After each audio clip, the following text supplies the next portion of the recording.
Bueno, pues empezamos la segunda parte de esta clase. Bienvenidos a la clase de Lingüística General, de primero de Filología Hispánica. Hoy vamos a tratar seguramente uno de los temas más difíciles de la lingüística, y es el tema del significado. ¿Por qué el tema del significado es tan difícil? Porque en realidad yo creo que no haya nadie que pueda decir o que sepa qué es el significado, ¿vale? En lingüística tenemos dos ramas, dos ciencias, dos disciplinas de la lingüística dedicadas al significado. Eso nos da idea de su importancia. Igual que teníamos, recordáis, fonética y fonología, dos disciplinas dedicadas al sonido, pues tenemos también dos disciplinas, semántica y pragmática, dedicadas al significado. ¿Por qué tenemos esas dos disciplinas? ¿Por qué el significado es tan complejo? Porque ya os digo, en realidad no sabemos y no tenemos una teoría unificada de lo que es el significado, ni de cómo funciona, ni qué plasmación tiene. Creemos que está aquí en nuestra mente, ¿vale? Pero no sabemos muy bien cómo, ni siquiera lo que es, ¿vale? Yo voy a intentar daros algunas ideas así generales de lo que se ha hecho en lingüística, en filosofía, qué aproximaciones ha habido hacia el significado, también en psicología cognitiva, pero ya os digo, no tenemos una respuesta clara de qué es el significado, ni nadie puede decirte esto es el significado, ¿vale? De hecho, desde principios del siglo XX ha habido hay un famoso libro de Ogden y Richards que se llamaba The Meaning of Meaning, el significado de significado, que es el que dio por primera vez este triángulo que seguramente todos habéis visto, en el que está por un lado el significante, en otro vértice está el significado y en otro extremo estaría el referente, la realidad a la que se refiere ese significado, ¿vale? Pues de ese libro viene, pero en realidad hemos intentado dar muchas respuestas desde ya la época de los griegos y antes incluso a qué es ese significado, porque si os dais cuenta es la cuestión central del lenguaje. Nosotros usamos el lenguaje no como puras formas, sino que es algo que puede ser, ya hemos dicho, oral, y para eso tenemos la fonética y la fonología, o puede ser visual en el caso de las lenguas de signos, pero lo esencial es que esas formas visuales o orales me llevan a una realidad que es diferente. De una forma simbólica me llevan a otra realidad, que es lo que me evoca cuando alguien me dice algo, ¿vale? Porque las palabras no están asociadas directamente con los significados, excepto cuando hay iconicidad o cuando hay onomatopeyas o cuando hay algún tipo de relación así directa, sino que es una de las cuestiones centrales que hemos visto de la lingüística, ¿no? Que es la arbitrariedad del signo lingüístico y su convencionalidad, ¿vale? Pero lo esencial es que yo tengo una forma lingüística que me lleva a otra realidad externa. Y la gran pregunta que nos hacemos es ¿cómo me lleva? ¿Qué es ese significado? ¿Cómo llego a esa? Bien, históricamente, bueno, en semántica, que es la ciencia que estudiaría el significado, ¿vale? Aunque luego vamos a ver que la pragmática también estudia el significado, pero luego intentamos ver qué diferencia hay entre la semántica y la pragmática. Pero si nos centramos, bueno, básicamente hay muchas definiciones posibles de qué diferencia a la semántica de la pragmática. En la carrera vais a tener algunas asignaturas de pragmática, tendréis también asignaturas de semántica, entonces lo podréis ver con más detalle. Pero por daros algunas de las nociones así centrales en qué diferencia la semántica de la pragmática, se suele decir que la semántica trata todos aquellos aspectos del significado que nos vienen en el código, que nos vienen en la lengua fuera de contexto. Es lo que te aparecería, por ejemplo, en un diccionario, ¿no? La definición de una palabra, ¿vale? Mientras que la pragmática sería todos aquellos aspectos del significado que nos vienen del contexto, que nos vienen del hablante, del oyente, de la situación, ¿vale? Eso sería una posible. Incluimos al hablante, incluimos al oyente, incluimos al contexto. Otra posible definición de semántica frente a pragmática es la semántica sería todos aquellos aspectos del significado sobre el que hablante y oyente no tienen elección, porque vienen marcados por la lengua. Si yo digo silla o digo mesa, por mucho que yo me empeñe, tengo que estar hablando para mesa de este objeto, para silla de esos objetos, porque si no la comunicación no sería posible. Mesa estoy obligado a usarla para un tipo de objeto, silla para otro tipo de objeto. Edificio estoy obligado a usarla para un tipo de construcción arquitectónica que los seres humanos son capaces de hacer. Pero ahora mirad, si yo digo esta frase, el edificio está en llamas, y simplemente a edificio le he añadido el. Ahora sí hay una opción de tanto elección, tanto como para el que habla como para el que escucha, de qué significa el edificio. Estamos hablando de un único edificio, ¿vale?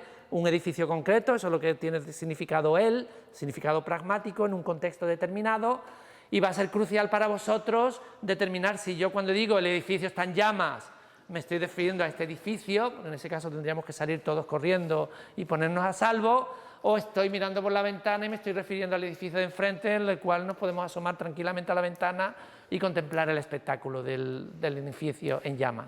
¿Entendéis? Entonces el edificio puede tener distintos significados, distintos referentes según el contexto en el que lo esté diciendo y de la manera en la que lo estoy diciendo, y todos los hablantes somos muy buenos a la hora de determinar a qué nos estamos refiriendo normalmente, aunque pueda haber muchos malentendidos, ¿vale? En pragmática, en el significado que tiene que ver con el contexto, puede haber muchas cosas que nos pueden llevar a error, porque imaginaos si somos de culturas distintas y tenemos conceptos distintos y visiones de la realidad distintas, o muchas veces se dice si somos hombres o somos mujeres, a lo mejor podemos tener muchos malentendidos por los distintos significados que aplicamos en un contexto determinado a distintas palabras, ¿vale? O sea que hay muchos factores que afectan, y ahí es donde entraría la pragmática, ¿vale? Mientras que en la semántica todo estaría más o menos claro, porque es el significado que me da la lengua, el código, independientemente de ningún contexto y de ninguna realidad.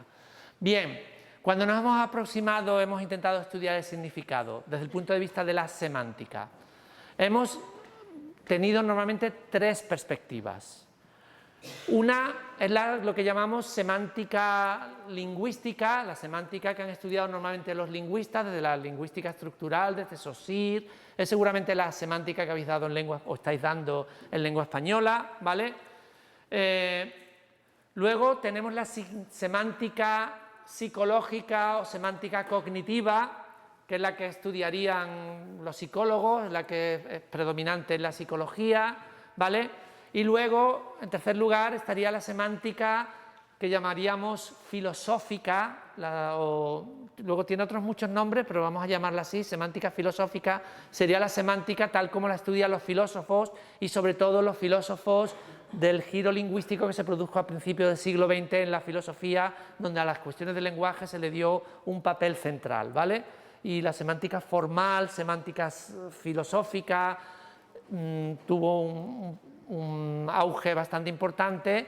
Entonces tenemos estas tres maneras, tres visiones, tres perspectivas distintas para aproximarnos al significado. Y voy a intentar explicaros en breves palabras la esencia de cada una.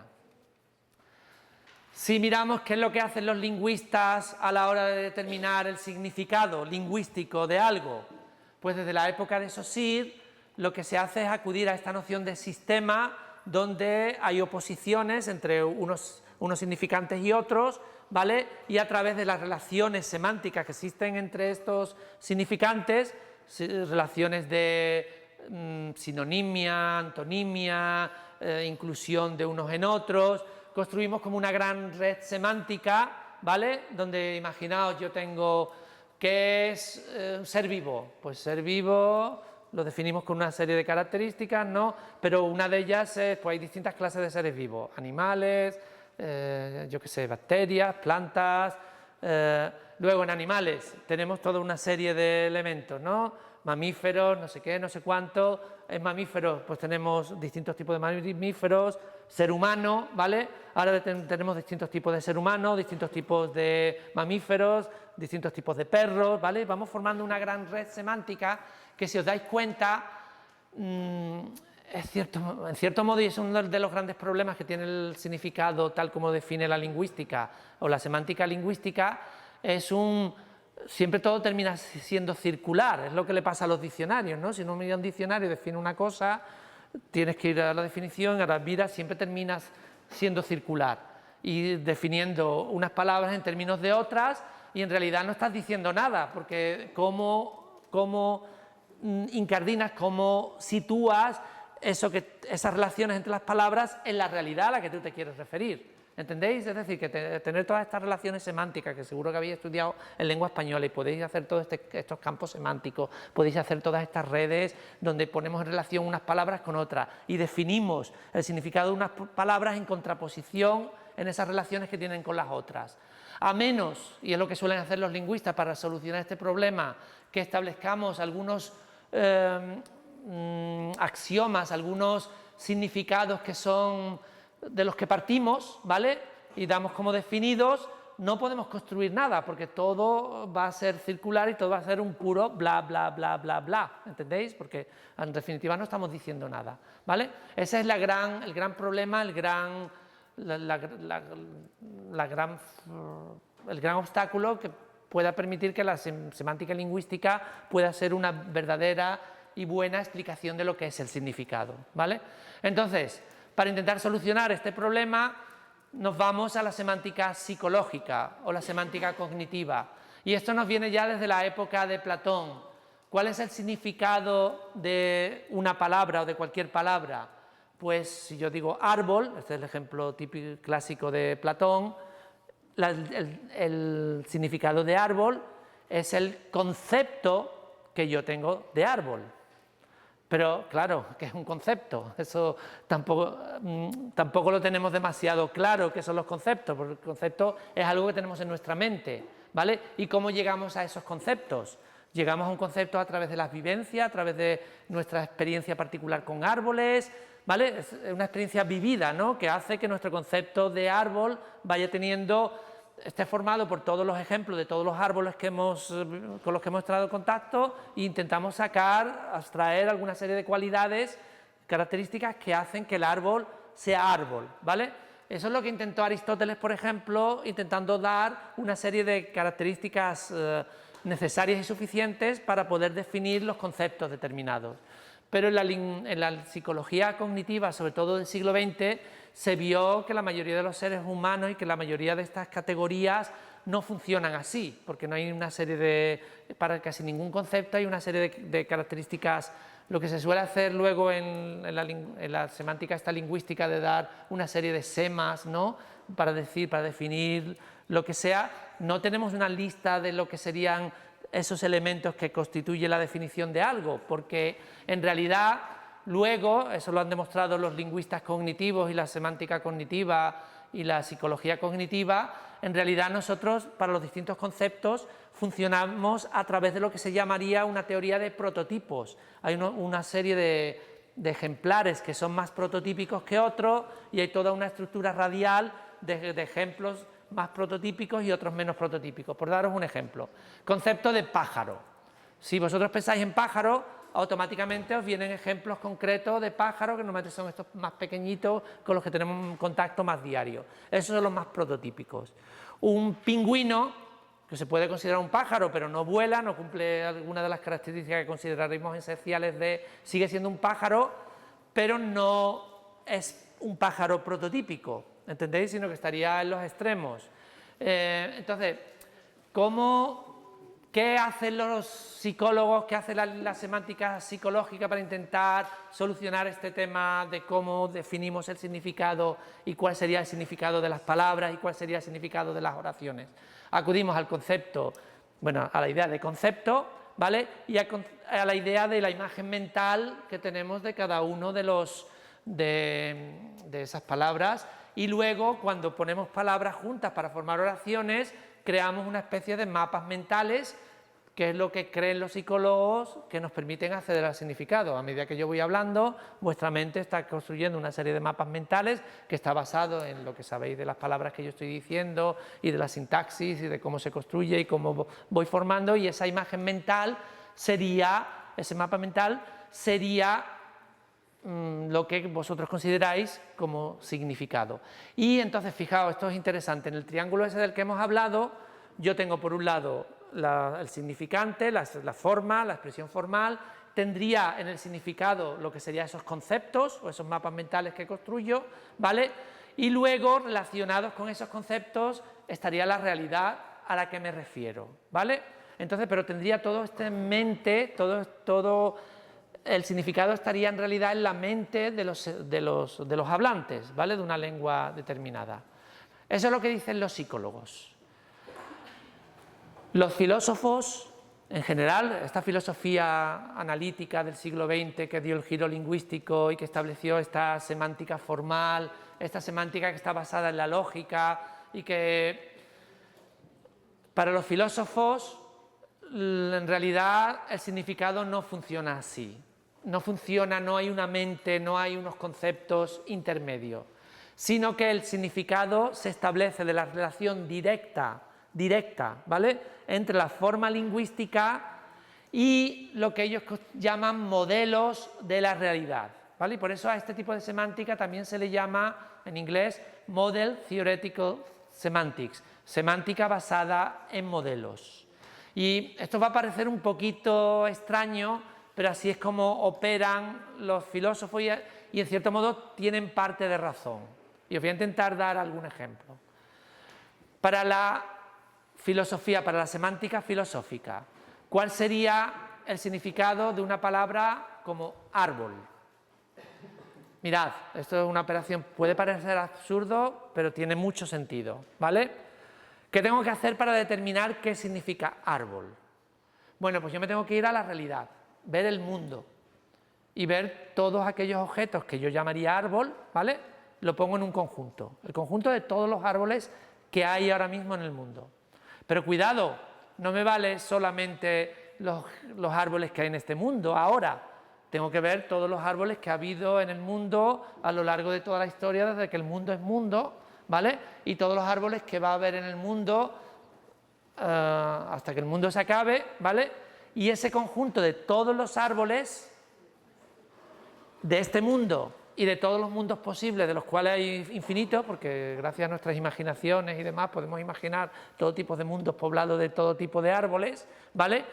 Pues el significado de árbol es ese gran conjunto con todos los árboles posibles, ¿vale? Es decir, que hay una relación directa entre la palabra y no el concepto, no tengo que pasar por la mente de los hablantes, sino que me voy directamente a la realidad y veo, bueno, pues árbol es todo el conjunto de los árboles que son, que han sido, que serán en este mundo y en todos los mundos posibles que yo pueda imaginar, ¿vale?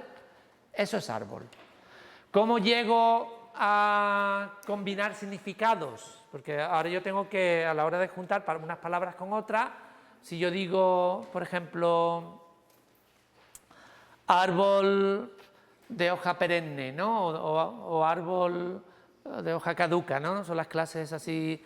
¿Qué tengo que hacer? Pues ahora tengo el conjunto de todos los árboles y ahora tengo un subconjunto de árboles que son hoja perenne, otro subconjunto que son de hoja caduca, ¿vale? Entonces, para que lo veáis de otra manera, con objetos más normal, si yo digo móvil, ¿qué es el significado de móvil? Pues el conjunto de todos los móviles que son, han sido, serán en este mundo y en todos los mundos posibles, ¿vale? Y ahora digo móvil Apple o móvil iPhone, ¿vale? Tengo que coger el conjunto de los iPhone, no sé, por poner una cosa, o móvil negro, este es un móvil negro, ¿vale? O de funda negra, o funda de móvil negra, o frente a funda de móvil rosa, ¿vale? Entonces hago la intersección de dos conjuntos, el conjunto de todas las fundas de todos los móviles que son, han sido, serán, y el conjunto de todos los objetos que son rosa, y lo que me queda es móvil rosa, ¿vale? Ahora si digo el móvil rosa o mi móvil rosa, tengo que hacer relaciones para marcar un móvil determinado. Es decir, que en semántica filosófica yo me voy a la realidad y comparo la realidad con lo que estoy diciendo, ¿vale? Y lo que tengo que concluir, y en realidad siempre termino concluyendo, es si la oración que yo estoy construyendo se encuentra en esa realidad, es verdadera o no, o es falsa. Es decir, todo lo confronto con la realidad y todo el significado lo voy sacando de esa confrontación y voy usando constantemente la lógica y todo esto de los conjuntos, que voy haciendo intersecciones y demás, y voy llegando y si llego a la realidad y veo que en la realidad lo que yo estoy diciendo se sostiene, digo, oye, pues lo que has dicho es verdadero. Si veo que no se sostiene, digo, lo que has dicho es falso. Y me baso en un principio central, que eso nos vale para toda la semántica, pero surge de la semántica filosófica, que es el principio de la composicionalidad del significado. El significado de una expresión compleja depende enteramente del significado de cada una de sus partes y del modo en que han sido compuestas, ¿vale? ¿Qué tipo de problemas tiene esta semántica filosófica? Pues que algunas veces este principio de la composicionalidad no vemos muy bien cómo funciona. Por ejemplo, os digo la palabra diamante, ¿vale? ¿Cómo hemos definido diamante? Pues diamante es el conjunto de todos los diamantes que son, han sido, serán en este mundo y en todos los mundos posibles, ¿vale?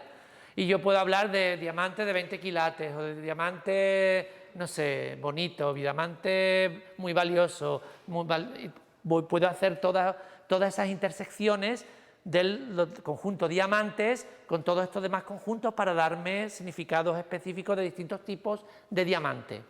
Pero ahora imaginaos que yo digo algo como, pues, uy, ese es un diamante falso, falso. ¿Cómo determino el significado de diamante falso? Si tengo el conjunto de todos los diamantes, un diamante falso no es un diamante, ¿vale? ¿Entendéis? ¿Qué hago para computar eso? Tengo un problema. Otro problema que suele tener la semántica filosófica es qué hago con todo lo que son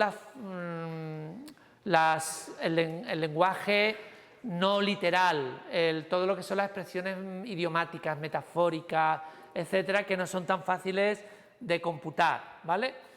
En cualquier caso, la idea central que quiero que saquéis es que tenemos tres posibles aproximaciones a lo que es el significado y cada una de ellas nos llevaría bastante tiempo enumerarla, estudiarla toda. Creo que en lengua española habéis visto la semántica y habéis visto la semántica lingüística fundamentalmente. Tengo la semántica lingüística, que lo que hago es establecer relaciones entre unas palabras y otras para establecer las redes semánticas que me permite entender qué es lo que significan las cosas, pero a menos que tenga unos fundamentos de unos conceptos primitivos, básicos, que no sé muy bien de dónde saldrían, no puedo construir todo, ¿vale? Con lo cual, en realidad es un bla, bla, bla, en mi opinión. Tengo la semántica cognitiva o la semántica psicológica, que intenta fundamentar el significado en sea lo que sea que tenemos en nuestra mente, eso que llamamos conceptos o esas imágenes mentales que vamos construyendo, que están basados seguramente en prototipos y en cosas que nuestra mente hace, ¿vale? Y en tercer lugar tendríamos la visión de los filósofos que te dirían que no, la mente del ser humano, del usuario de la lengua, no tiene nada que ver con el significado, sino que el significado lo encontramos en las relaciones que establecemos entre las palabras y las oraciones y un modelo de la realidad, ¿vale? Esas serían las tres aproximaciones a la semántica. ¿Todo el mundo las tiene claras, más o menos? ¿Sí? Vamos a ver ahora qué estudiamos en semántica y qué estudiamos en pragmática. Y voy a intentar daros algunos tipos de fenómenos que estudiamos en pragmática para que tengáis una idea. Como os he dicho en mensaje de la semana pasada y el que os he mandado hoy mismo, ahora mismo aquí en la facultad hay un gran congreso internacional sobre pragmática. Entonces, si queréis saber sobre pragmática, está casi todo en inglés, porque viene gente de todas partes del mundo, pero han venido algunos de los teóricos más importantes en pragmática, y pragmática en concreto intercultural, de comparación de distintas lenguas y demás. ¿Qué se estudia en la pragmática? ¿Qué son todos aquellos aspectos del significado que se escapan de lo que sería el código y de las relaciones que existen y de lo que nos marca el código de una lengua y que necesitarían, como hemos dicho, la pragmática es el significado en un contexto, en una situación determinada? Bien, pues en primer lugar, en pragmática estudiamos todo aquello que tiene que ver con el hablante.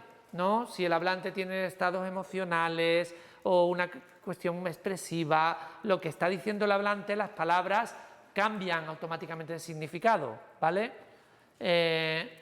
Tenemos también todo lo que tiene que ver con el oyente y cómo recibe el mensaje y cómo lo interpreta, qué tipo de inferencias, qué tipo de intuiciones, qué tipo de constructos hace para llegar a la supuesta intención que tiene el hablante cuando comunica algo en un contexto determinado, ¿vale? Tenemos todo lo que tiene que ver con el análisis de la conversación y todo lo que tiene que ver no solo con lo verbal, sino con todo lo que llamamos la comunicación no verbal, porque eso ha sido uno de los grandes fallos de la lingüística tradicionalmente. Nos hemos centrado, y esto nos viene por la fijación que hemos tenido en la lengua escrita. En la lengua escrita eso nos ha hecho fijarnos solamente en lo verbal, en las palabras. Pero si uno analiza cualquier interacción entre seres humanos, que es donde está el lenguaje no está en los libros, ¿vale? En los libros lo que está es algo recogido, pero desprovisto de la vida que tiene el lenguaje, que se manifiesta fundamentalmente en la interacción entre seres humanos. Cuando tú tienes a seres humanos en conversación, hay toda una serie de fenómenos que tienen que ver con lo verbal, con lo no verbal, con cómo se establecen los distintos turnos, cómo se establece todo lo que tiene que ver con cómo operamos a la hora, con lo que se llama, y ahí es donde surgió la pragmática hace como 60 o 70 años, en todo lo que llamamos los actos de habla, ¿no? que tienen distinta fuerza, ¿no? Nosotros cuando decimos una frase, si yo digo ahora mismo, uy, hace frío aquí, ¿vale? Esa misma frase, hace frío aquí, puede tener un valor que llamamos locutivo, que es, pues estoy diciendo que la temperatura que hace aquí para mí me parece baja, ¿vale? Puede tener un valor ilocutivo, que es cuál es la intención que yo tengo a la hora de dar este mensaje. A lo mejor lo que estoy intentando decirle es a Elena que cierre la ventana, ¿vale? ¿Entendéis? Entonces mi acto de habla no tiene nada que ver con el frío, tiene más bien que ver con la intención que yo tengo al decir hace frío aquí, y que ella es capaz de interpretar de una manera u otra, porque ella conoce el mundo y sabe que si yo he dicho hace frío, no lo he dicho para simplemente expresar un estado emotivo o una sensación mía, sino que se lo he dicho mirando a ella. Elena, hace frío aquí, ¿verdad?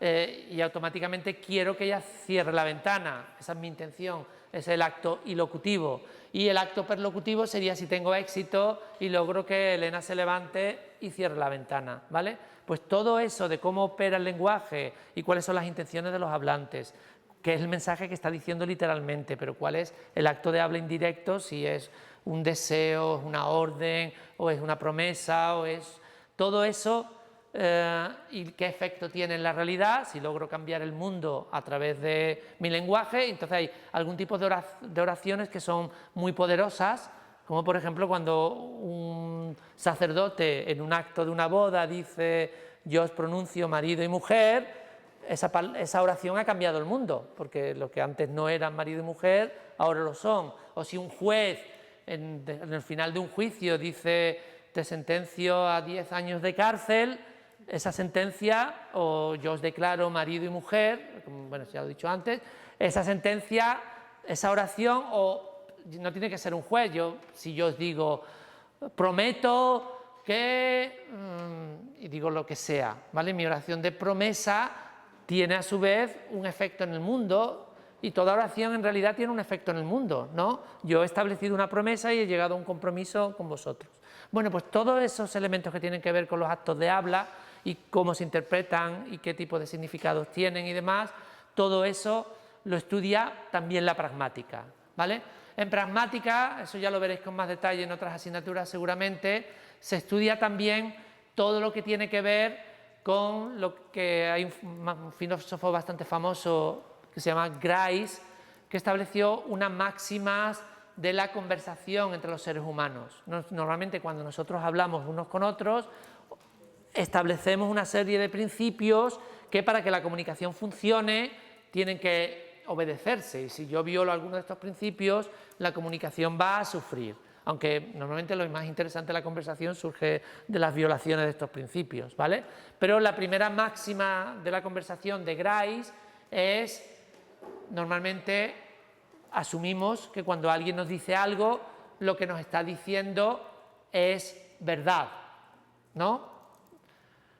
Porque si asumimos que lo que nos están diciendo es mentira, y ya en el mundo que estamos de la posverdad hace que sea todo tan difícil, pero asumimos que cuando se nos está diciendo algo que es verdad. Entonces, mirad, una cosa tan simple como si yo digo, son las 8:05. Si yo te digo, son las 8:05, tú asumes que yo he dicho son y no he dicho serán, ¿vale? Porque yo sé que son las 8:05. Entonces tú asumes que es verdad que son las 8:05. O si yo digo, pues tengo 15 años, eso se asumís que no es posible, pero es decir, que el que te está hablando te está diciendo cosas que son ciertas, porque si no, la comunicación no funcionaría. Luego está la máxima de la cantidad. No solo te está diciendo que es cierto, sino que te está diciendo toda la verdad. ¿Entendéis? Porque si no asumo que me está diciendo toda la verdad, pues alguien te puede decir cosas que son ciertas, pero a lo mejor son parcialmente verdad, ¿no? ¿Entendéis? Si yo digo tengo 15 años, yo tengo más de 50, pero es verdad que tengo 15. Alguien que tiene más de 50 tiene 15. ¿Entendéis? Yo no os he dicho toda la verdad. ¿Entendéis? Y con eso estamos jugando, podemos jugar con el lenguaje, pero normalmente asumimos que alguien no solo nos dice la verdad, sino que nos dice toda la verdad. También la tercera, y esta es quizá la más importante, y dio pie a toda una teoría de la pragmática que ahora describiré, la máxima de la relación. Asumimos que o de la relevancia, asumimos que lo que nos está diciendo el que nos habla es relevante. Si Pepe me pregunta a mí, oye Juan Pablo, ¿qué hora es? Y yo le respondo, pues acaba de pasar el cartero. Aparentemente acaba de pasar el cartero, no tiene nada que ver con qué hora es, ¿vale? Para que él pueda interpretar lo que yo le estoy contestando, él tiene que hacer toda una serie de inferencias. Oye, pues mira, Juan Pablo no tiene ahora mismo el reloj, con lo cual no sabe qué hora es, pero ha visto que el cartero ha pasado y me está diciendo acaba de pasar el cartero porque él sabe que yo sé, que los dos sabemos que el cartero pasa normalmente a las 10:30 de la mañana. Así que me está diciendo que serán o deben ser en torno a las 10:30 de la mañana, ¿vale? Entonces, y eso lo estamos usando constantemente, asumimos que lo que se nos está diciendo es relevante y por eso hacemos toda una serie de inferencias por eso cuando yo dije antes, oye Elena, hace frío aquí, ¿verdad? Ella tiene que hacer toda una serie de inferencias para decir, oh, ¿a qué viene que diga que hace frío? Ella sabe que está más cerca de la ventana. Y pues mira, Juan Pablo lo que me está diciendo no es que hace frío, sino que quiere que por favor cierre la ventana. Y me está haciendo una petición indirecta, no me lo dice directamente, cierra la ventana, sino que me lo dice de una manera indirecta. ¿Entendéis? Es decir, y luego la cuarta máxima de la conversación del principio de Grice tiene que ver con la manera en la que nos comunicamos, y esta tiene varias submáximas. Normalmente asumimos que somos breves, usamos lenguaje claro y no oscuro, hablamos de forma ordenada, hay toda una serie de principios ahí que nos ayudan a interpretar y a sacar sentido a lo que se nos dice, porque si alguien no es breve sino que habla demasiado, o alguien no habla de una forma transparente sino que usa palabras oscuras, difíciles, que yo no puedo entender, como pasa en el lenguaje jurídico, el lenguaje de los médicos, etcétera, pues la comunicación se rompe, porque no puedo entender a alguien que me está hablando de una manera que yo no espero o que yo no estoy preparado para descodificar. Por eso siempre intentamos adaptar nuestro lenguaje a esa circunstancia y usamos obedecemos estas máximas, ¿vale? Entonces, en los últimos años, una de las teorías más importantes de la pragmática ha sido la teoría de la relevancia, que fue desarrollada por una británica, Deirdre Wilson, y por un francés. Ayer di una conferencia aquí y descubrí que era francés, que se llama Dan Sperber. Descubrí que era francés por el acento, por cómo hablaba inglés con acento francés, ¿vale? La teoría de la relevancia lo que viene a explotar es este principio de la relevancia de Grice y ponerlo como eje central de cómo se produce la comunicación en el ser humano. Y es una teoría que está orientada al que interpreta, al oyente, no al que habla. Y lo que viene a decir es que cuando alguien habla, el oyente intenta dar la explicación o el significado, hallar el significado con el menor esfuerzo, que se adapte o que llegue a lo que es relevante en el contexto determinado en el que estás hablando, ¿vale? Y en torno a eso se ha construido toda una gran teoría pragmática que seguramente estudiaréis con más detalle en alguna asignatura más adelante aquí en la universidad. Luego, otra teoría importante en pragmática es la que se ha llamado la teoría de la cortesía. Esa fue desarrollada hace ya más de 50 años, casi 60 años, por Stephen Levinson y Penelope Brown. De hecho, Penelope Brown ha dado una conferencia aquí a mediodía, ¿vale? Donde ha hecho un repaso de cómo surgió esta teoría de la cortesía. Y lo que vienen a decir Levinson y Brown es que en todas las lenguas del mundo y en todas las culturas del mundo hay un montón de elementos lingüísticos y un montón de lo que regula qué decimos y cómo lo decimos unos a otros, que tienen que ver con este principio que ellos establecieron de la cortesía, que en gran medida está basado en lo que ellos llaman, no sé cómo se traduce al español realmente, el face, como la reputación. Todos a la hora de hablar ponemos nuestra reputación o ponemos nuestro ser en esta interacción, ¿no? Y entonces en toda interacción podemos tener aspectos positivos o podemos tener aspectos negativos.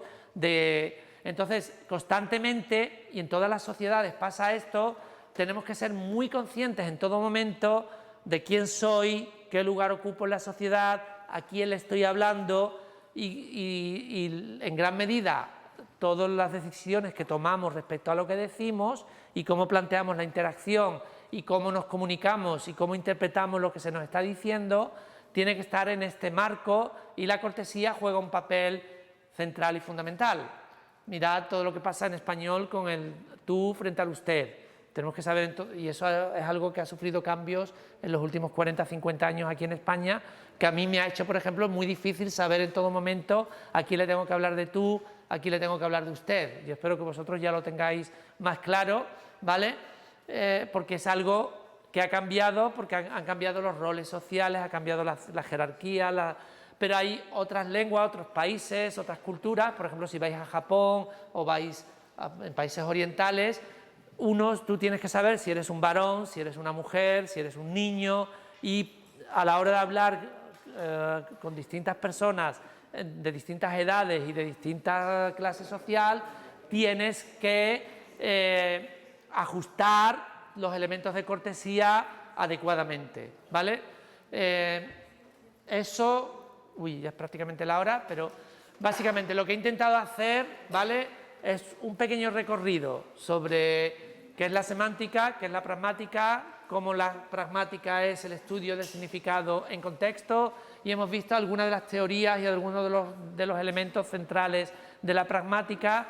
Hemos hablado de los actos de habla, hemos hablado de la teoría de los principios de las máximas de conversación de Grice, hemos hablado de la teoría de la relevancia de Sperber y Wilson, y os he apuntado muy levemente toda esta teoría de la cortesía y la importancia que tienen todas estas relaciones sociales y cómo tenemos que comunicarnos unos con otros y saber en todo momento quiénes somos, que fue desarrollada por Levinson y Brown, ¿vale? Y con eso he intentado haceros un resumen de menos de una hora de qué es el significado y cómo, desde qué perspectiva lo estudiamos en la lingüística. Espero que os sirva. Muchas gracias.